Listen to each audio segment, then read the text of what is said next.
Oh man, I got a story, guys. So, we've got a tradition at my gym. Since in Shanghai we have so many transient people who will come to Shanghai, they'll stay for a year or two, and then they'll go back to their home country or they'll move to a different country. So, our tradition is the last day they're in the gym, we do a Shark Tank. That means they spar with everybody. They stay in the middle, no breaks, no rest. They can quit anytime they want. And every minute, a fresh fighter comes in, picks the position, and then they start to spar. Now, a couple of years back, I saw this jiu-jitsu video floating around the internet. And there were a lot of very negative, angry comments about it. And what was it? It was a Shark Tank, just a grappling Shark Tank. There was a brown belt testing for his black belt, and so he had to grapple with all the black belts. And all the black belts jumped on him one by one and grappled him and tapped him out a bunch of times because, you know, he was going for like 20 minutes straight, and it's a contest of strength and will and all that sort of thing. And everybody was saying, this is horrible, this is a human rights abuse, this is whatever. Meanwhile, anybody who's ever spent a minute on the mat before is just laughing like, are you kidding me? That's Tuesday. That's a regular day on the mat. You grapple. It's okay. Nobody dies. Anyway, so last night we had a Shark Tank for our friend Joseph. He comes from a traditional karate background, and he came here to train in mixed martial arts, and made some significant developments and improvements.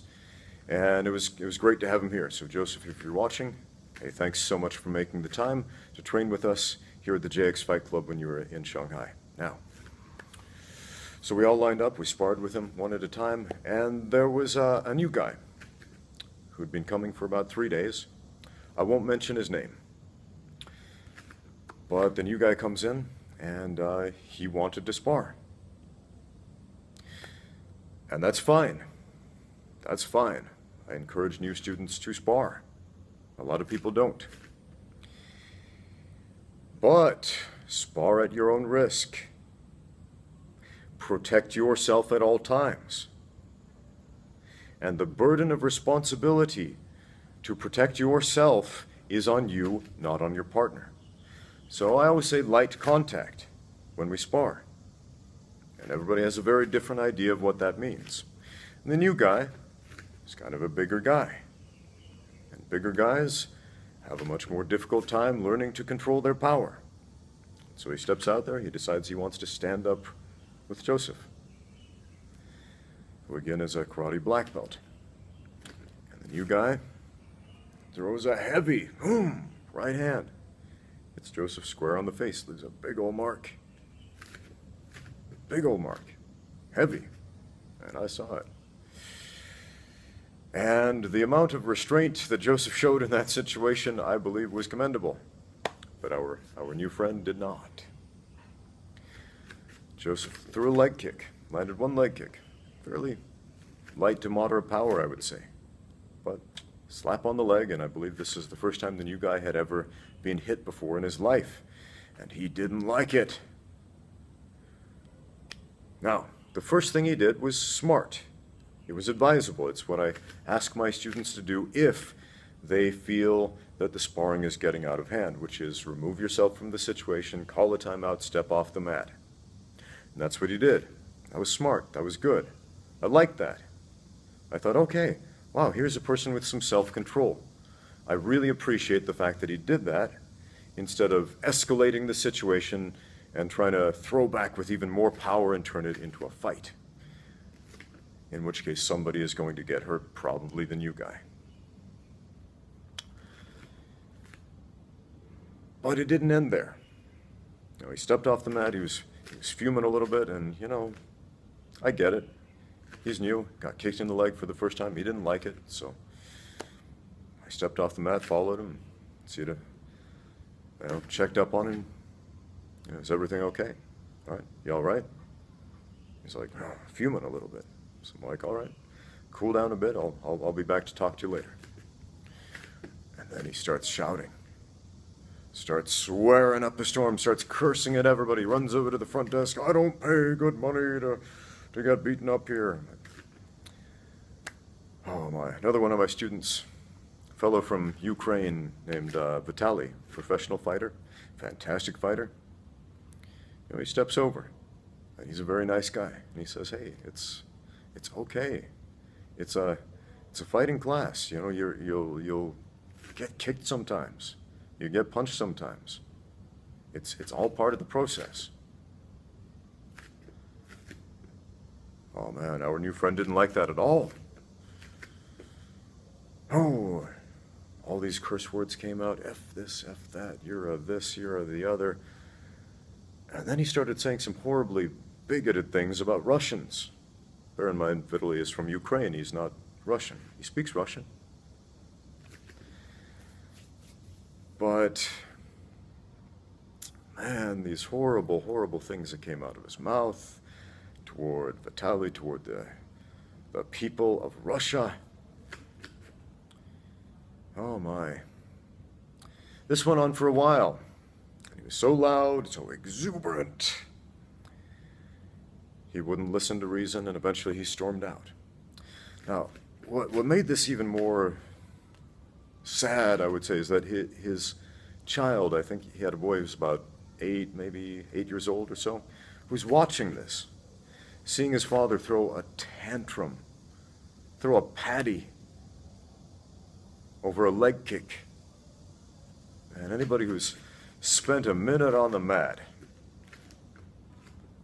eaten a few leg kicks, understands, yeah, leg kicks aren't a pleasant sensation, but it's not the end of the world. It's not going to cripple you.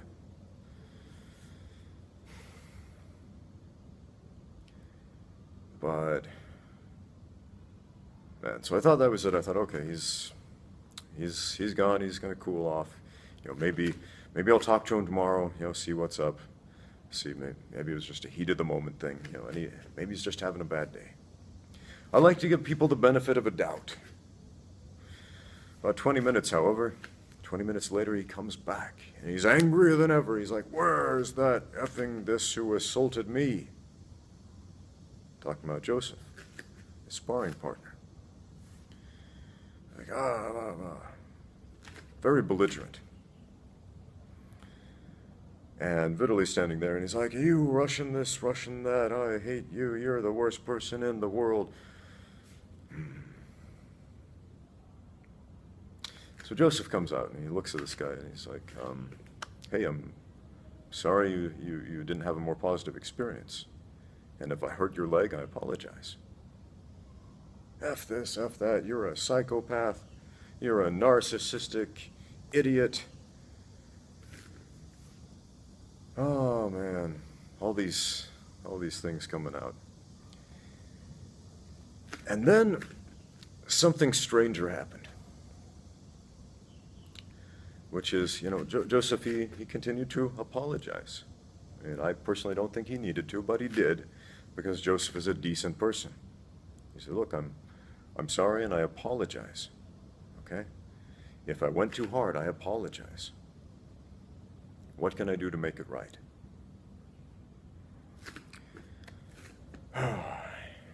And the man, the new guy, he stood there and he said, it was a draw. It was a stalemate. You didn't win.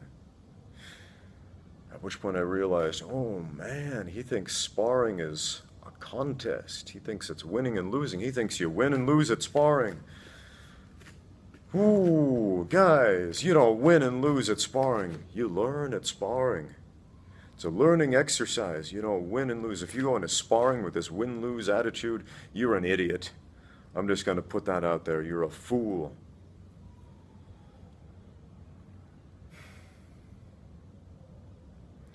The only person you need to measure yourself against is yourself. Measure yourself against yesterday, not the other guy standing across from you. Man. What happens in the gym is not a professional fight. There's no money on the line. There's no title on the line. Man, if the only thing about you that is injured is your pride, get out. Get out of my gym. Get out of my house. That attitude is not welcome here.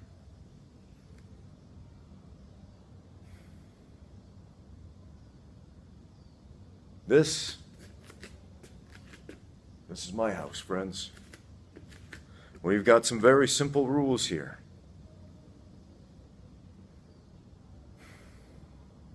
Not the least of which is respect everybody. And I've never seen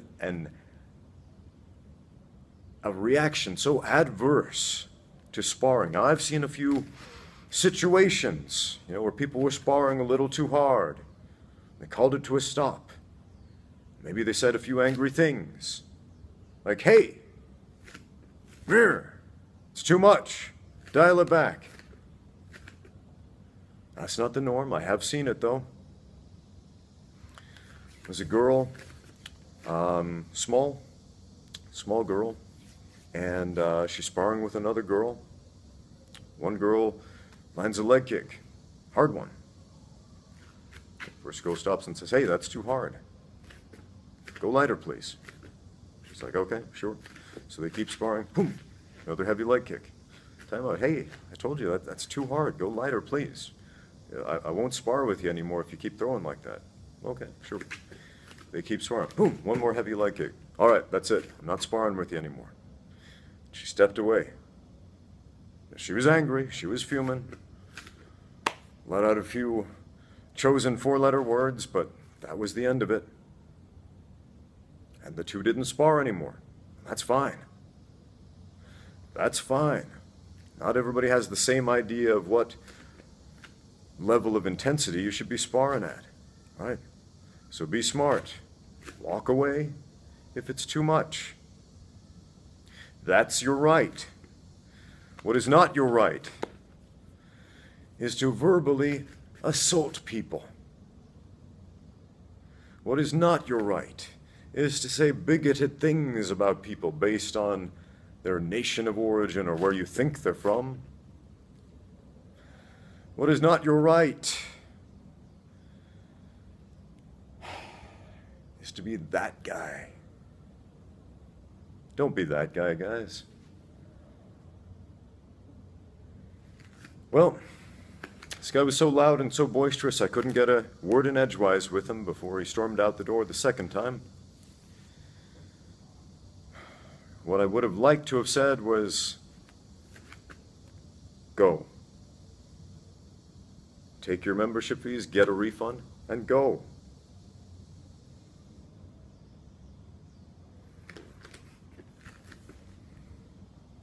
I think what really upset me about what he said is he came to me and said this whole rant about how he had paid for the membership, and so he was owed this certain experience.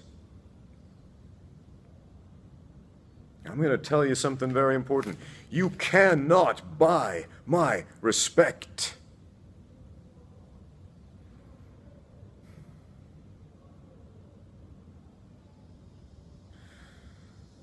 That is earned, not given.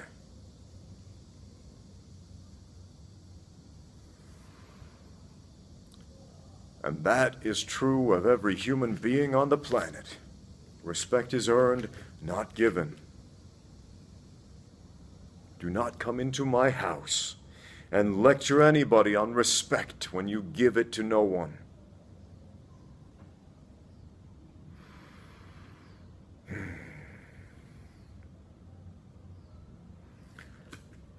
I don't like these situations at my gym.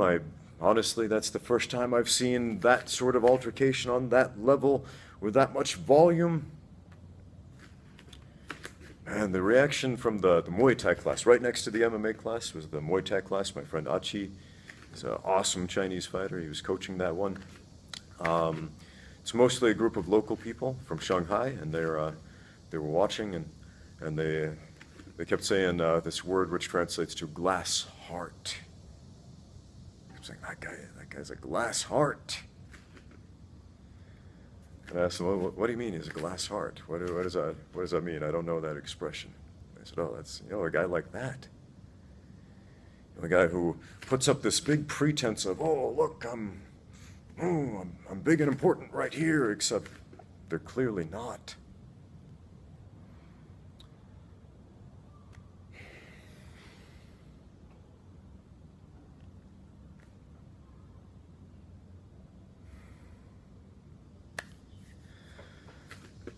So tell me in the comments below, how would you personally handle that situation?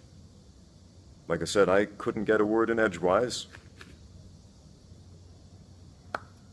Blah, blah, blah, blah, leave, come back. Blah, blah, blah, blah, leave.